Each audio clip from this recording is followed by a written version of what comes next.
In my life dito sa New Zealand for today's video mga guys ay nag-prepare pala ako ng pagtaniman ng aking cucumber or yung pipino ba guys. So ayan nga guys, binungkal-bungkal ko muna itong lupa dito para lumambot yung aming lupa. Tapos saka ako maghanap ng pangbasok o yung pangtusok, pang mark. So ayan nga guys, naghanap muna ako ng pang marking sa aking itatanim. So ayan nga, nangulikta ako ng stick ng mga kahoy or sanga ng mga kahoy dito guys sa paligid. Tapos pagkatapos niyan guys, natapos ko ng kinulikta ay magtatanim na ako ng aking cucumber. So ayan nga guys, kulang pa kasi guys. So dinagdagan ko pa ang konti yung mga pangbasok ko. So ayan na nga guys, nagtanim na nga ako dito ng ating cucumber. So ayan nga guys, kasi tapos ko ng kinultivate yung lupa. So, andyan na naman si Pumalina. Every time na magtatanim ako dito sa aking garden. So, sumasama talaga itong pusa na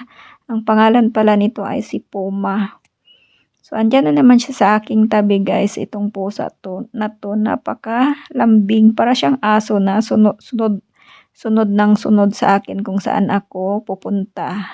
So, ayan nga guys, dyan din siya sa tabi ko, nag-aantay habang ako ay nagtatanim. So, ganyan ka-sweet si Puma na pusa dito sa New Zealand guys. Para siyang Persian, malaking lahi din siya. So, ayan, dyan din siya sa gilid ko habang ako ay nagtatanim. So, napaka ganda pala yung panahon ngayon guys at napaka yung init. Tingkad. So, ayan yung aking itatanim na cucumber guys. Cucumber na itatanim. So, ito pala ay cucumber Lebanese. Ayan guys, 10 seeds yung isang pakiti. Tapos, sweet and crispy. So, ayan guys, oh. 12 weeks. Harvest approximately around 8 to 12 weeks from planting. So, ayan guys, magtanim na tayo. Ayan na nga guys, mag-start na ako magtanim ng ating pipino or cucumber guys. So napakasarap pala nito na cucumber kasi crispy na sweet. So ayan nga guys, nagtanim na ako kasi tapos ko na siyang kinultivate. At saka malambot na rin yung ating lupa. Ayan, may pasok na rin ako na nakaready. So andyan din pala si Puma sa aking tabi. So, ganyan ka-sweet itong pusa dito namin, guys. Napaka-sweet na pusa kahit sa... So, ganyan nga, guys. Tabunan natin ng kunti. Huwag nating tabunan ng malalim para matutubo siya kagad.